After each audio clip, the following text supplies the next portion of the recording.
What's up, everybody? Welcome to another Bolt episode of The Grand Chancellor. Well, welcome to the Grand Chancellor podcast. My name is Michael DeLeo with the Bolt SJU. I'm Albert Bushels, helping him host with it. Yeah, he's my producer. I'm here to make sure this train ride Awesome goes guy. well. Awesome guy. Take it away, Mike. So this is what I wanted. When it comes to the name, I am not a Grand Chancellor of anything in any way, shape, or form. I just like the name. I sort of base it off of the title off of my uncle's newsletter, the Chancellor's Update.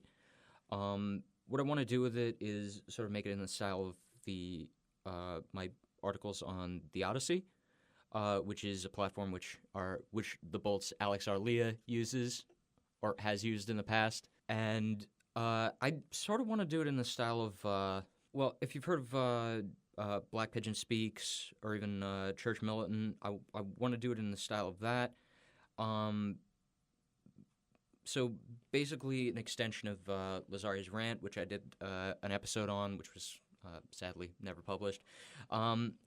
What I want to do with this is cover topics like politics, for example, the occult origins of the political compass, what it is. I also want to cover lesser-known history, such as certain aspects of the fascist movement, how history repeats itself. Some of them cover some of the lesser-known history with certain monarchies and treaties, events, all that good stuff. Some philosophy. Not a lot of people like philosophy, but I think it's interesting. I do want to, well, I mentioned the articles on Odyssey. A lot of that I got into Catholic theology and catechesis. So I want to do that to an extent on this as well.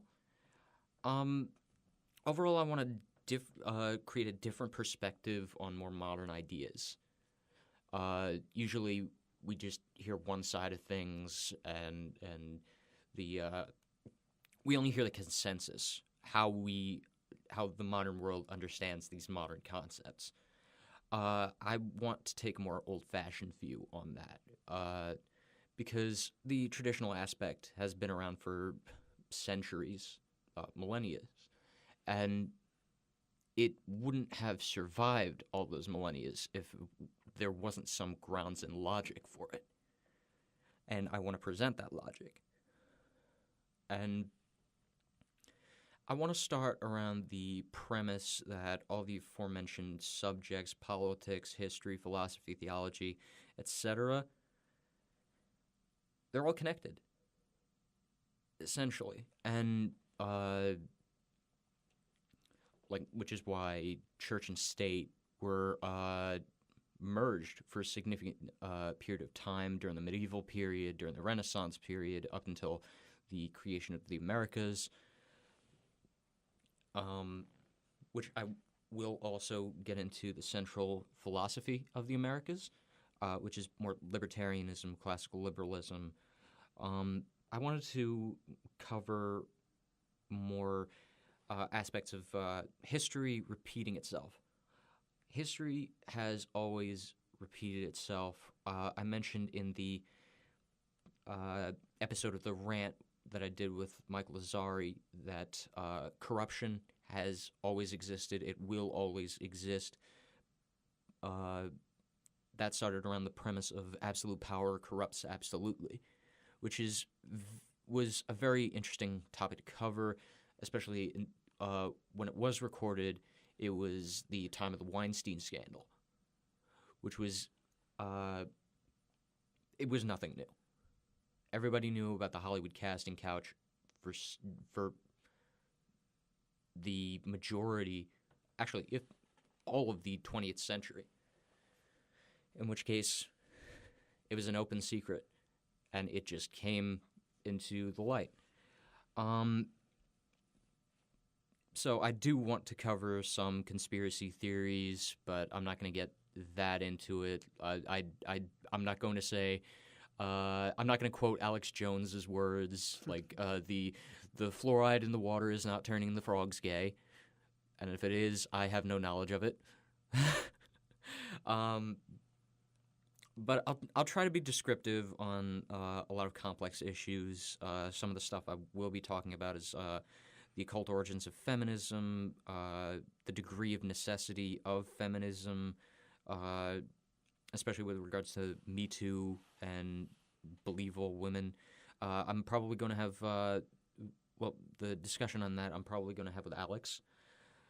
And I do want to, as sort of an extension of my Odyssey articles, talk about, I want to talk about sin as from a theological perspective, a Catholic perspective, and the logic behind their classification as sin. Because it's not the idea of sin isn't to oppress or control anybody. There were logical purposes behind calling a certain action or inaction a sin. For example, let's take in the Old Testament eating pork. The reason why nobody was allowed to eat pork, why it was classified as a sin, was because there was no proper way of cleaning the pig's meat.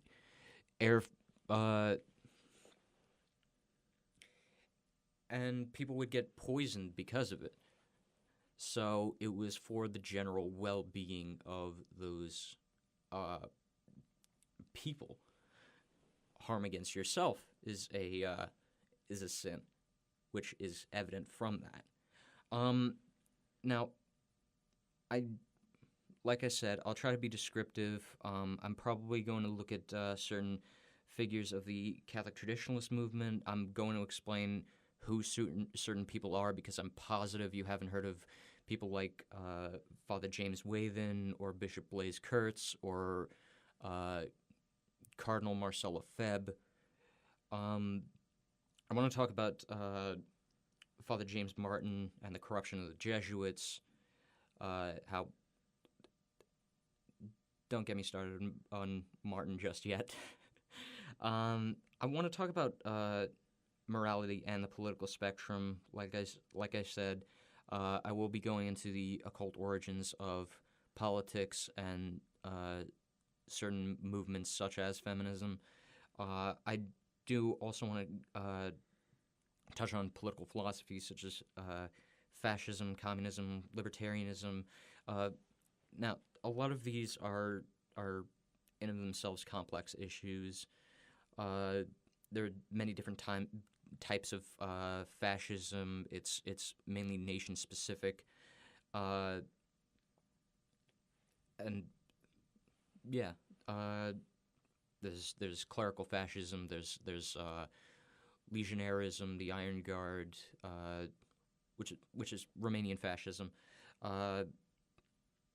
Austro-clerical fascism, Slovak clerical fascism, Israeli national fascism, which is a very interesting thing. I plan on going into this guy Avraham, also called Yair Stern, and the Stern Gang, the Lachai, and even how that had a correlation to the beginnings of terrorism, modern terrorism. And, I mean, that's about it. I hope that this was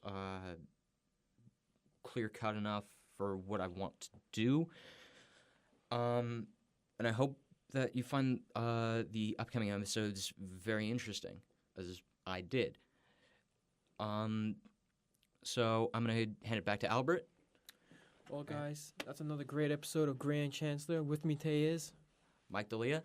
And thank you for listening. I hope you guys have a great day. See you next time.